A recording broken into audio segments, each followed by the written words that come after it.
Okay, well, thank you for joining us here on our video series, Truth for Youth, and we got a special episode for you today. This is our Parents Edition video, something that we've never done before. Really, all of this is something that we've never done before. It's all new to us, but wanted to do something a little bit different here for episode 5.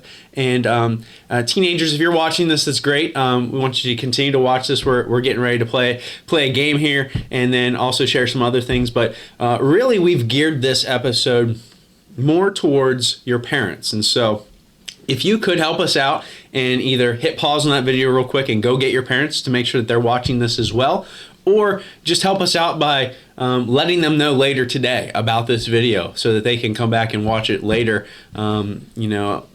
Both of your parents, really, just because we have some resources and things that we'd like to share with them that maybe can help them during this time as well. But this is really for everyone. We want to encourage you to stick around. We're getting ready to play a game. Now, before we do that, we want to remind you of the special challenge that we have for next week, and that would be our toilet paper trick shot challenge. And so again, you should have seen the rules about this on different social media pages, or we would have sent that to you. We will continue to do that this week. Basically, all you need to do is you need to come up with some type of a trick shot, and you have to use a roll of toilet paper in your video. It does not have to be a long video. Be a short 10-second clip. We would in fact prefer it be less, 10 seconds or less. That's true. I mean, I really don't care. You can do as many as you want to, and just send those to us. You can use your roll of toilet paper as a basketball, as a dodgeball. I don't care. As a target, but put together some type of a trick shot using a roll of toilet paper. We're gonna put them all together in next week's video. If you do that, I promise you, if you send us a video, we will get something to you for doing that. Some type of a little prize. Don't know exactly what that will be, but as long as you participate, you will be getting something from us. So make sure that you do that. We need to have your videos back to us by Sunday at midnight. Have fun with it. You want to send as many as you can, that's fine, but we want you to participate, get the whole family involved, and it'll be a good time. Yeah, absolutely. We're going to play a game. We're going to call it lingo, slang, or now and then, or this and that. I don't know. Whatever we're going to call it. The purpose of this game is you're going to see a phrase that's either from the 80s or from today. So we were not born in the 80s. Yeah, let's be clear there. We're closer to the teenager's age. Yes. Than the parents' age, I think. Yes, probably. But we want you as teenagers to watch and play along too, because these are going to be some slangs that you would definitely know. And then you'll hear some slangs that your parents used as teenagers also. So maybe some of them still use today. They very well could. So we're going to write now or then. Now or then. And then we're writing a definition for each word. Okay. Correct. All right. All right, Matt. So what's the first word for us? The first word for us, what does the term Gucci mean? Gucci. So first we're guessing then or now. I know this one. Do you know this one? I'm pretty sure I do. Have you ever heard this word be used? Could you use it in a sentence for me? No, this isn't the spelling bee. All right. All right, you want me to go, or you go, or we both say it at the same time? Okay, well, we definitely said different things. So oh, we did, huh? We both knew what this was, and we both said different things. All right, so the word again is Gucci, and you said now? Now, and I also said now. Expensive stuff. That's kind of what I'm going with. Expensive stuff. Yeah. Well, I just put, it's cool. Sweet. Or sweet. Show the camera, not me. That's Gucci. That's really cool. And I'm pretty sure I've heard this word used before. I'm pretty confident. Good or cool? All right, so yeah, that's definitely me. That you got a point. Yeah, that's so Gucci. That's so Gucci. Next word. What does the word tubular mean? Okay. All right. Tubular. I wish we had a sentence before we had the... Yeah. I mean, do you want me to put it in a sentence for you? No. That is so tubular. That'd be embarrassing to not even spell things correctly. All right, Matt. What do you got for us? I got then and something that is awesome. Okay, well... I'm glad you're still writing down your answer as I give you mine. It's just long, okay? I wasn't going to change my answer. I also said then, and my definition is something that is in the shape of a tube. Something that is in the shape of a tube. So if it's in the shape of a tube, it's tubular. That was 80s. Something cool. Awesome. I get that point. Awesome. Something awesome. Something cool. Like, whoa, that's so tubular, dude. You're getting confused with the 80s and surfer talk. Oh, what does the term ghost mean? The term ghost? Ghost. What? Okay. I think I got a good answer here. I actually have two definitions, but it all is connected. You know, I mean, you guys really can't read my writing when I put it on here. I can't even read your writing, and I'm looking. I know. So, like, I mean, it's just so you know that I'm writing something. So I said that this is a then term. Then? Okay. And my definition is an invisible creature that is sometimes friendly. Example, Casper. Casper the friendly ghost. And I put then because I think ghosts were... I'm going around then also. Now, I really have no idea. Not respond to a text or message or leave them on read. You know, and now that you just see that, I think you got it right. I think I got it right too. Cut off all communication. Now, to go like in ghost mode is probably right. Do I get a point for that? I would say yeah. I mean, not so respond. You get 2 points, yeah. I would say yeah. Whatever. I'm more in touch with today than you are. That is probably true. And again, you know, we're playing this game for you guys there, but it's also for us as well. She just ghosted him. She ghosted him. Have you used any of these terms? Like in a sentence, like on no. I've not used any word. What does the term What does the term tea mean? Well, I know what I'm not gonna guess. Tea.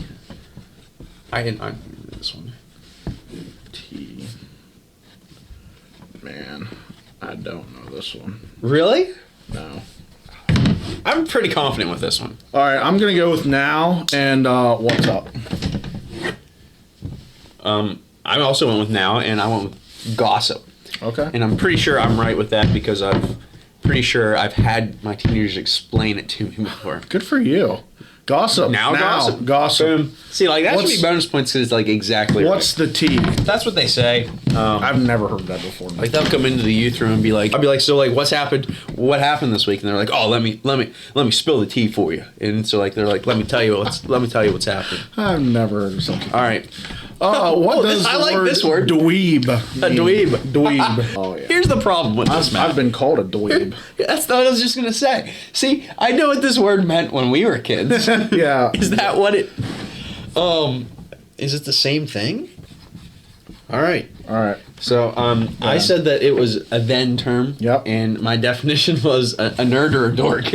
All right. Like you're a dweeb. So, I went with then. I went with like a punk. Okay, so those are two different things. Those are two different things. A nerd and a punk are different. An example, like little brother. Like your little brother? Yeah, like little brother. You don't have to say on camera. I will. Aaron's a dweeb. Aaron is a dweeb. So he was just using it in a sentence for us. Let's see here. All right. Oh, geek or nerd. That's right. That is me. Wow. All right. So that's actually right. So yeah, and I even used that in a correct sentence. So did you say then or now? I did say then, so I got 1 point there. All right. Don't be such a dweeb. That's it. Don't be such a dweeb. What does the term fur? Matt, use it in a sentence right now. I don't even know. I went to the store and this fur jumped out at me. Fur. Oh, I know it. I think I have a guess. So do you have a guess, Matt? Yeah, I have now, and scary animal. A scary animal. I have no idea. Well, I also went with now, but I went with for real. Oh, like, are you for? And like, are you for real? Oh, boom! That's totally guess. I've never heard that before in my life. That's right. That's a now term, and that's for more real, of like honestly. I feel like that's more like that's like a texting term. That's actually what I based my answer off of. Yeah. Who goes and says "fr"? I think the loser of this game, the winner gets to choose one of these words, and you have to use it 5 times in their next sermon. And I know which word I'm picking. What does the phrase "no duh" mean? Okay. I feel like this is an easy one. All right, well. Well, we both said the exact same thing. I went with then, and, well, you wrote the same words, too. And my definition is obviously, like, no duh, right? Like, obviously. Duh. That's what I put. Something totally obvious or apparent. So, 80s term. Yeah, so we both got that. Growing a rat tail was probably not the best look for me. No duh. Can we change the rules and whoever loses has to grow a rat tail? That would be fun. I think you look good in a mullet. I feel like we're doing better with the 80s than now. I feel like that's because our parents used these terms on us. That's true. That's true. What does the term ox mean? Ox. Hawks. It's like a hawk. Like AWKS, not ox. Like ox. What you plug into your phone. See, I was thinking like the word hawk without the ox. I don't know that I've really heard many. I've never heard this. I'm going off experience. All right, I went with now. Okay. This is a now term, and I'm like, my definition is wacko. Like, dude, that's wacko. That's ox. I went with now and awkward, because you know that actually would probably make more sense because awkward now awkward. That's kind of wacko. Seeing that was ox. I don't even know if we're saying these words right. Yeah, if we're not, let us next know. time you see us, you can tell us. Yeah, I was gonna say comment below, but it's not really gonna work. I guess you should get that one. I mean, because you actually wrote awkward. That was literally my definition. But I mean, wacko is kind of awkward too. Nah. What does the phrase "don't have a cow" mean? Don't have a cow, bro. Dude, stop with the 80 or the surfer dude. I got this. Don't have a cow. I mean, is this for like a farmer? So I'm gonna say then. Oh, I guess I just told you my answer. I'm also gonna say then. I'm gonna go with relax or chill out. Dude, that's kind of what I said. I said that it means don't blow up at me, bro. And I actually wrote that. Chill, calm down. What the world? So like, don't feel like you got that. What? Don't blow up at me. That means chillax. All right, I'll give it to you. If you notice my board, it says calm down. Well, you know what? I didn't cheat and look at all the answers before we started this game. I'm just cheesing. Just cheesing you, man. Don't have a cow. Wait, does cheese come from cows? Cheesing. Like, I don't even want to pronounce this because I feel like... Gnarly? Well, that's like a surfer word. That is a surfer word. Here's the thing, though. It could mean something different now. Oh, it could, and I have no clue if it does. All right. I feel like... Here's the thing, okay? And I'll let you change your answer if you need to.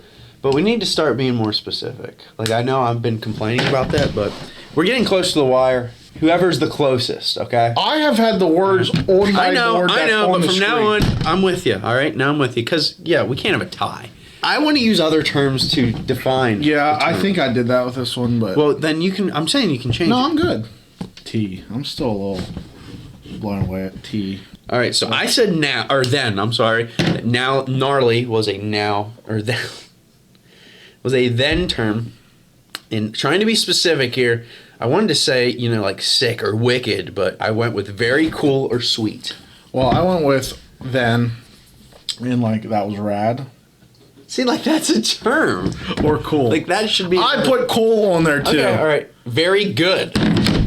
I have the word very. No points. What? You just said specific, and neither one of them... One of us has to get it, dude. No, we both get 1 point for then. That's very it. Cool. That was totally gnarly, dude. What does the phrase gag me with a spoon mean? Okay, I really don't know if it's the last one or not. We should just say that this is the last one. Okay. Because I don't know this at all. This can be the last one. I don't know either. This could be the tiebreaker. Unless we don't get it, then if there's another one, we'll go with it. So this is for the win, I think. All right. Why a spoon? All right, Why not don't talk to me. I'm not giving you my answer. I know this. I know this. I kind of just want to pick the opposite of whatever you choose. I'll be honest with you, this is the first one I'm not even sure if I got the right time frame for. All right, so do you want to guess? Go first or me? You can go first. All right. I said that this was a then term. Okay. That it was a then term. And my definition is that was disgusting. Like, just gag me with a spoon. Like, I can't. What'd you say? The same thing. Oh my goodness, dude. We're smart. We're amazing. Then disgusting. or gross or distasteful. I can't believe she wore those shoes. Gag me with a spoon. I cannot believe that you wore that shirt today. Gag me with a spoon. I don't know why you just want to say gag me. Well, you know, it was the 80s. They were weird back then. What does the phrase glow up mean? I mean, we had a glow night. Okay, I feel I have a lot of guesses for this one. Whoever is the most specific. And I feel like this could be, again, either time frame. Yeah, this really could be either time. Whoa, I want you to use it in a sentence right now. I don't even know if that would tell you what I think it means. That's true. All right. So you got your answer? I do. I'll go first. All right, let's hear it. I went with now. Okay. The only reason I went with now is because of the spelling. I feel like the 80s people would have put a W on that just because that's what they did. They would have used it in a full phrase. I went catch up with. So use that in a sentence. What do you mean by that? Dude, you need to glow up. Grow up? That's what it sounds like. So you need to what? Catch up with. Okay, so it's kind of like that. Okay. Well, I also did now. My definition is a little bit different. It was that was amazing. Like that party was so glow up last night. Like I don't know. Like that's what I'm going with. So upgrade to a better version. Mine's closer than yours. Sixth grade to senior year, glow up. I definitely think that I get the victory. Catch up with is definitely upgrade to a better version. This is what like if you're talking to one of your friends and they have an iPhone 4, you're like, dude, glow up. Yeah, catch up with me because I have an iPhone 12C. I'll take it. I don't think there's a 12C yet. I'll give it to you, Matt. You know what? But you know what? 2 weeks in a row, people. But you know what? It really doesn't matter because we're all winners today. Teenagers, you're a winner. Parents, you're a winner because you know what? We're going to chalk this up to learning today. I want you to use gnarly in a sermon 5 times. That's a piece of cake. Gnarly. I've probably already done it. All right, well, this part of our episode, again, we're kind of gearing this week's video a little bit more towards parents. And so, parents, if you're watching, what we wanted to do at this time, normally we'd kind of go through a little bit of a lesson or devotional. But for you guys, what we wanted to do is come up with some resources that you could use that would maybe be a help to you. And just like Sports Center has their top 10, we're calling this Doug and Matt's top 10 of different parenting resources, whether that be a book, a study, or whatever that maybe will be a help to you. Which it's kind of a little difficult, Matt, because neither one of us are parents. Right. And so, I mean, I guess you can do whatever you want with what we're about to share with you. But just as youth pastors, we kind of feel like these are some resources that we've looked through or have heard from other people that have been a really great help when it comes to parenting and dealing with teenagers. And so we wanted to take some time and just share that with you. And so, Matt, why don't you go ahead and go first, and we'll just kind of take turns. Again, we came up with about 5 each. We know that there's many more out there that we could have picked, but these are just kind of 5 of some of the ones that kind of stuck out to us and we wanted to share with you guys. First one that I have is called Don't Miss It. It's a short book. It's really designed for busy people. The book is only 78 pages long. Parents have approximately 936 weeks from the time their child is born until he or she graduates from high school.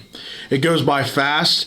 The responsibility to shape a child's faith and character seem overwhelming. If you are a parent, you have probably realized by now that you can't make a toddler share. You can't force a child to have faith, and you can't compel a teenager to make smart decisions. But there is some things that parents can do. They can make each week count and do it again and again. And that's kind of what this book focuses on. It just is talking to parents to focus on a week-by-week basis to make the most out of that week because you only have 936 weeks. From birth to them leaving the house. First one I'm going to share here is a book, Shepherding a Child's Heart by Ted Tripp. And this is probably one of my most top recommended books to parents. Luke 6:45 says, "For out of the abundance of the heart, the mouth speaks." That verse, and also another verse that comes to mind is in Matthew chapter 6. It says, "For where your treasure is, there your heart will be also. You know, when you think of your children, the things that they say and the things that they do, it all flows from the heart. And this book is written specifically for parents to see the importance of focusing on the heart. You know, that's what God is concerned about. God's concerned about the heart of every single person. And so as parents, that's what really you should be concerned about when it comes to your children as well. Excellent biblical resource for parents. If you never checked it out, be sure to do that. The second one that I have is called Caught in Between. This is a book to engage your preteens before they check out. So we know that we have a wide audience with this video. We know that we have people that don't have any kids in youth. We know that we have parents that have maybe an 8th or 9th grader and also a 3rd grader, 4th grader. So this book is for your preteens, and this book is for ministry leaders, but it also can be very applicable to parents as they are kind of raising their pre-teenagers. And the pre-teenagers are getting lost in transition as they shift from childhood to adolescence. And it's a very unique and challenging time. One that if they are not prepared for or nurtured for in the right way, could cause for maybe some issues down the road. So it's a very important stage of life to really catch them and engage with them before they enter their teenage years. So Caught in Between, that's by Dan Scott. This is a resource that I know we used here at our church. I think about 2 years ago, we went through it as a Sunday school class. It's called Intentional Parenting, 10 Ways to be an Exceptional Parent in a Quick Fix World. And raising kids in today's culture is a difficult challenge, and it requires a plan. And, you know, if you don't have a plan, parents usually default to what's called quick fix parenting, which really means just like it sounds. You just find a quick fix solution to the issue or behavior of your child instead of really digging into the issue and being intentional with your children. And so because that's such a common thing that happens in our world today, really parents, and again, we don't know this from experience, but just from what we've heard and from what other parents have shared with us, you know, it's just kind of like you're going through it one day at a time and just trying to make it through this day or the next day, and just trying to fix it as quickly as possible just so that you can make it through the rest of the day. And so in this study, Doug and Kathy Fields put together this little study, short little videos that go with it, along with discussion questions and things like that if you want to do it as a group. The next one that I have is Every Parent's Guide to Navigating Our Digital World. Feel like your kids are drowning in a sea of new questions, apps, devices. You want to talk about digital media more with your kids, but you're not really sure how to do it. This book is for you. This book will help you think and talk differently about the media and social media as you learn from inspiring and creative parents like you who are trying to really navigate these waters that are changing day by day. And in this book, you can learn how to teach your kid to use social media responsibly, how to handle the tough stuff like inappropriate sharing, bullying, or maybe even porn, how to set limits on when, where, and how much your device is used inside of your house, within your family. Without isolating your kids from their friends, because that's always one of the arguments is, well, if you're going to take my phone away, then you're going to keep me from my friends. This book talks about it, and it's another shorter book. I think it's like 140 pages or something like that.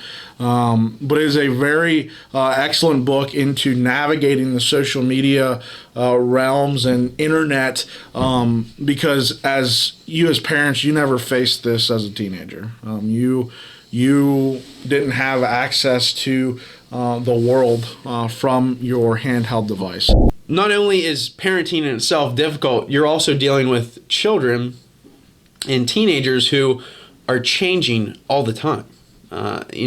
every year they have different obstacles and different challenges that they face. And so what we have here, this resource is, they're called phase guides, and they are by Kristen Ivy and Reggie Joyner. And basically, this is really, as a whole, it's an 18-part series. That's something really that you can reuse for each child in your home. And it goes really from parenting your new baby all the way through parenting your senior. And so if you have a kid in your house, this is something that you could look into. And so really just going through how every 52 weeks, every year, is a different phase for your child. You may have a child that is in the "I need you now" phase, and they're just constantly hanging on your leg. They need that attention right now. You may have a child that's in the phase that they think that they know everything. I'm sure you've probably heard that before, that they know everything, and if you try to tell them something, it doesn't matter. They already know it. And again, you may have a senior who is trying to figure out what the next step is for their life. These little guides that we have here, again, they're called phase guides, really go through a couple of things filled with tips on what things are going to change in your child over the next 52 weeks, critical conversations that you should have with your child during each phase, and also each little booklet gives a few suggestions on some things that your child needs to know during that phase of your life. So it really gives you as parents, some good conversation starters and some things that you could talk with your child over that phase of his or her life. And so if you're interested, I'd encourage you to check those out, phase guides. The next resource that I have, this is not a book, this is actually a PDF, but they're faith conversation guides. And basically, it's a page and a half for each, kind of going along with the phases of life. It goes from preschoolers to seniors in high school, and it breaks it down for each grade that your child will go through, and it basically just gives you some ideas on how to have a meaningful conversation about God and about life and how all those things tie together. This is a really great resource. This is a free resource that you are going to have access to. We encourage you to download it. Just take a look.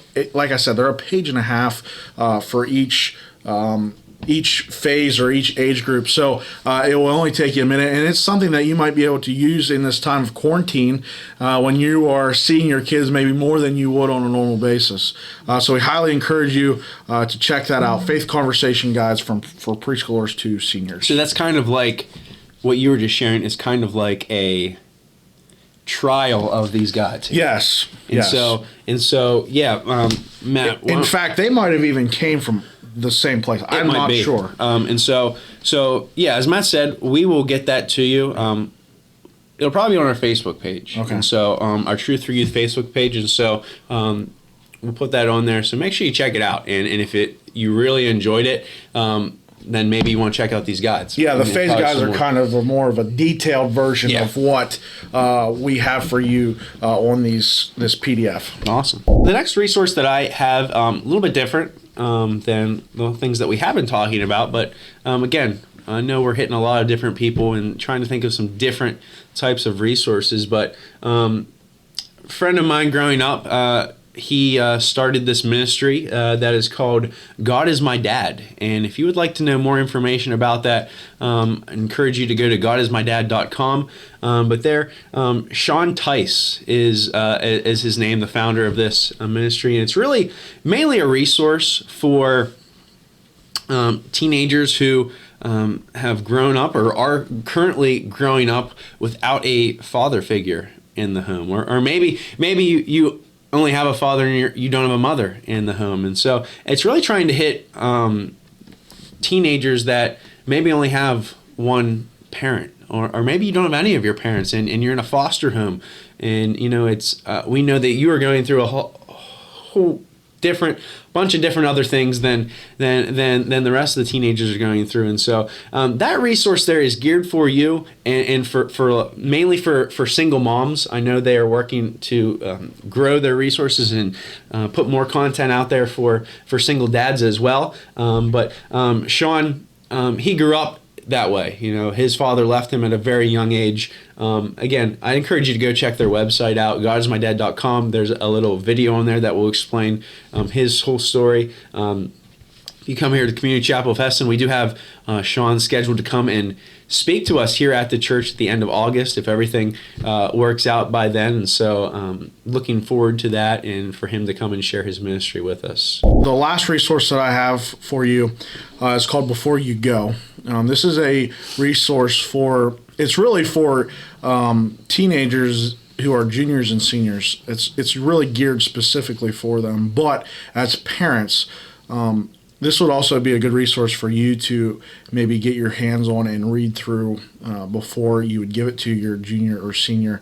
This is a book about the transition phase from a teenager to college life, to adult life. And we talked about, getting a hold of your preteens and engaging them in that phase. Well, now this is on the other end of the spectrum, Before You Go. And this is a great resource. I'm working through this with some of our juniors and seniors right now at Beavertown. And this is just something that maybe gives them a little bit of thought process and thought-provoking questions of what life is going to look like when I can no longer go to youth group, when I graduate from high school, when I'm stepping out into a world of unknown in the college life or in the working adult life. Really great resource Before You Go for juniors and seniors, and really for parents of juniors and seniors that are getting ready to go through that phase. And really, as youth pastors and with our youth ministries, that's one of the goals that we have, is that for your kids as they go through our youth programs, by the time they get to that age, junior, senior, and then they leave the youth group and they leave the home, we want them to be prepared to make decisions for themselves, and we want them to stay connected with their relationship with God. We want them to stay connected in a local church, and so great resources. I know as both of our youth ministries, we are trying to gear things that direction and make sure that the teens are, once they get to that age, that they're ready for that step. But parents, we need your help as well in doing that. And so a great resource there, a great study that maybe you would be interested in doing. Last thing that I have, and I've never actually read this book. I just know of a lot of people who have recently recommended this book, but it's Parenting 14 Gospel Principles That Can Radically Change Your Family by Paul David Tripp. And I believe that this is a newer book that just came out. I'm going to say within the last year. Newer book, but really great resource from what I've seen and so far, and from what I've heard from other people, just about the importance of the role that you as parents have in your children's life. I know I've preached on this before and talked about this with people. There's many people who think that that's the church's job or the youth pastor's job, is to have all the biblical conversations with their children. And so it's just whenever Sunday or Wednesday comes, they drop their kid off at youth group, and that's your job. But it's not. It's your job as a parent to be teaching these biblical truths to your children each and every day. And this would be a great resource to help you do that. Really, all these things that we've mentioned. Again, we're going to give you kind of a free resource here. Also on our Facebook page there, I'm going to put a free PDF download where you can download chapter 1 of that book. And so if you want to start reading that and see if that's something that would be helpful to you, maybe if you read that, then you would be interested in purchasing that book and reading the rest. Again, these are not all the resources that are out there. There are many other great resources when it comes to parenting and dealing with teenagers and preteens and your kids. We just wanted to kind of put a few of those together. Again, as Matt said, we're going to have a link in the description of this video of where you can access, if not most of these resources, if you want to check them out. Or as always, if you want talk with us. We would love to share more resources with you that maybe will be a help in shepherding your children. Well, that's all the more time that we have for today. We want to thank the parents, every one of you, for sticking with us through this, watching this video.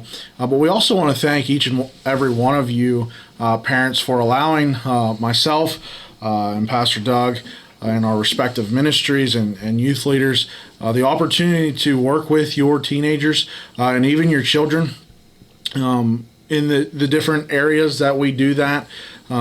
It's a blessing for us to do that. We really miss that interaction that happens on a weekly basis. We really can't wait for to be able to get back and be able to interact with your teenagers and invest in their lives.